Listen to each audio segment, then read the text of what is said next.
Hey guys, Nick here for Rev3 Games, and I recently got to play a couple hours of the PC version of The Evil Within.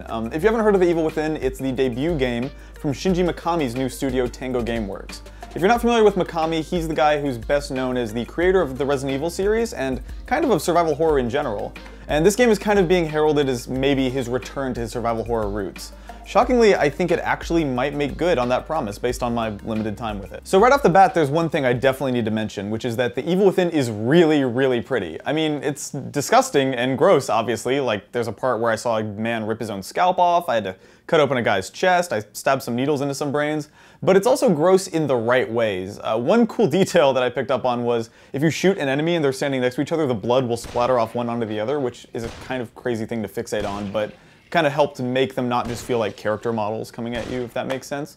Overall, the PC build I played was legitimately just kind of gorgeous, even if the frame rate was a little unstable in spots, but yeah, whatever, it's not done yet. Damn it. That was close. I was given the chance to play most of the 4th and 8th chapters of the game, which actually seemed pretty directly inspired by two of Mikami's best-known games. The first chapter I played felt very Resident Evil 4, and the other chapter felt very Resident Evil 1. The first section involved this sort of small open area consisting of these wood cabins that you can enter in any order, and the second area was, no surprise, an enormous mansion full of puzzles and traps and these monsters that are technically not zombies, I guess, called Haunted. What impressed me most about both of these sections, though, was how open they both felt.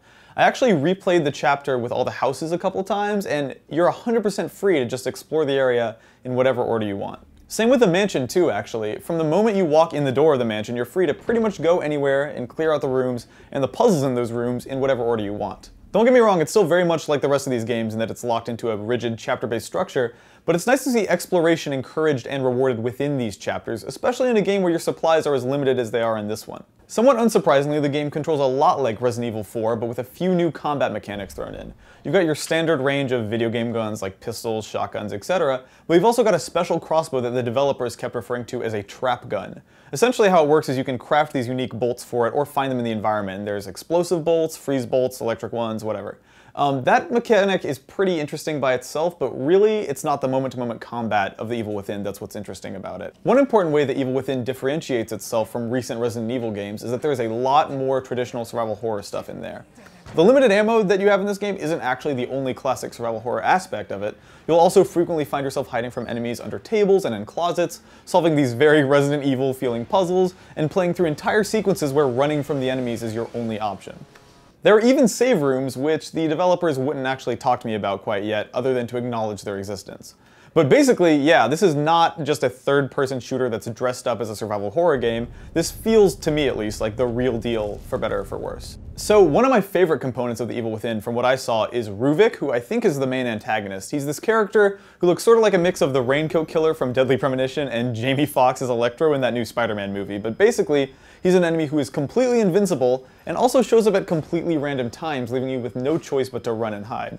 If he ever touches you, you lose a preposterous amount of health, and frequently it's actually enough to kill you. This mechanic actually results in some really cool moments. At one point while I was playing, I walked into this room with two enemies that I kind of wanted to sneak up on and stealth kill, only to have Rubik appear at the absolute worst time and force me to confront these enemies way before I was ready. It was a neat, emergent gameplay moment that actually made me realize how great an idea it is to have randomized foes in a survival horror game. Based on my couple of hours with The Evil Within, it really does feel like Tango Gameworks made a concentrated effort to create a game that caters directly to fans of true survival horror, and that's pretty neat to see in 2014. The Evil Within is coming to PS3, PS4, Xbox 360, Xbox One, and the PC this October, and if you're a fan of classic Resident Evil or survival horror in general, it's definitely worth keeping your eyes on.